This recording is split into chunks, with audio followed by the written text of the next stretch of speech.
Hi homeschool moms, and welcome to my little homeschool corner. Today I want to share with you something close to my heart, and that is that homeschool moms need to be learning and growing in some area too. So if that interests you, then stick around. My name is Melinda. I'm a homeschool mom living in Costa Rica, expecting my 5th baby. My oldest is 9, and we are enjoying our homeschool life and having, as a second generation homeschooler, I've been very blessed with that perspective. And so I like to share with other moms the things that I have learned and still am learning, because I certainly don't know anything and I could learn from anyone. One of the things that has over the last few months come back to my mind over and over through different means, one was realizing some of my own experience. One was realizing that I don't follow like Charlotte Mason or what's this other, Montessori, I don't even know how you say it, but if that's the way, method necessarily, but I've been learning from people who do a lot of that and learning some things that put in practice and in my own home. And so with that, I realized that both of those in some way taught this concept. Now I don't have my official place sources, but taught this concept that moms should be learning too, or growing in something too. Someone on Instagram that I've been seeing their posts, I think you say her name, Peta Jean or something, she's Australian. She's been talking the same thing, how we women have in us a creative spark that we can't just let lie and not do anything without it. We're made to create and learn and grow. And so I was thinking, well, I was going to share that encouragement with you moms. In my first few years of motherhood, I felt like that was all my focus, and it was maybe needing to learn just everything about motherhood and homemaking. I had a mom who taught me a lot of homemaking skills, but still, once you're on your own, you just have so much more to learn. Eventually I came to the place where I started learning sourdough, which was just in the last 2 years or so.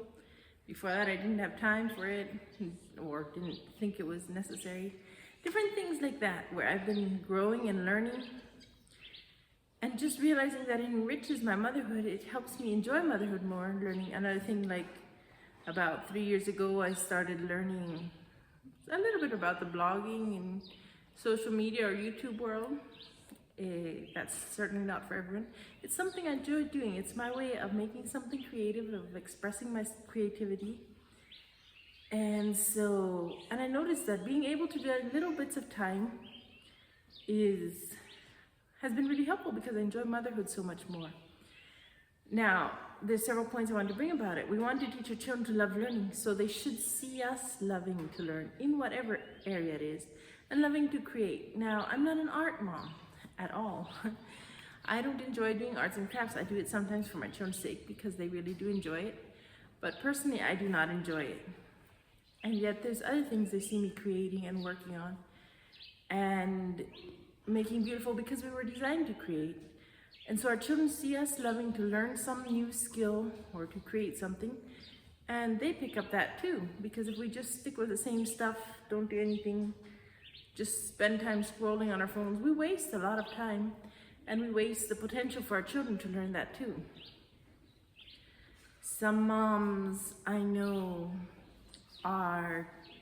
there's so many options. Some people like to sew creative things. Some people like to bake creatively, like do special things to make their bread doughs look pretty and so on. Not me either, most of the time. But some people like to make tinctures and herbs and so on. Gardening doesn't work very good here. But there's so many things that you can learn and grow in skills. And sometimes in the first few years of motherhood, you're learning motherhood. You're learning to be a mom and run a home, and that takes a lot of energy, and you don't really have time for something else. And there's this concept of we are laying down our lives for our children and for our families. And I don't see it selfishly, but we should make a little bit of time to work on our creativity, because God gave it to us. that it's not like in a selfish way that I need my time, because seasons come and go. For one thing, for me, in some seasons, like right now with pregnancy and homeschooling, I don't have near as much time as I did a year or two ago to create, to work on my blog, to work on things like that, or on other things that I like creating just at home. I managed to, last year or year before last, do a lot of home improvement, like painting, which we had never gotten done.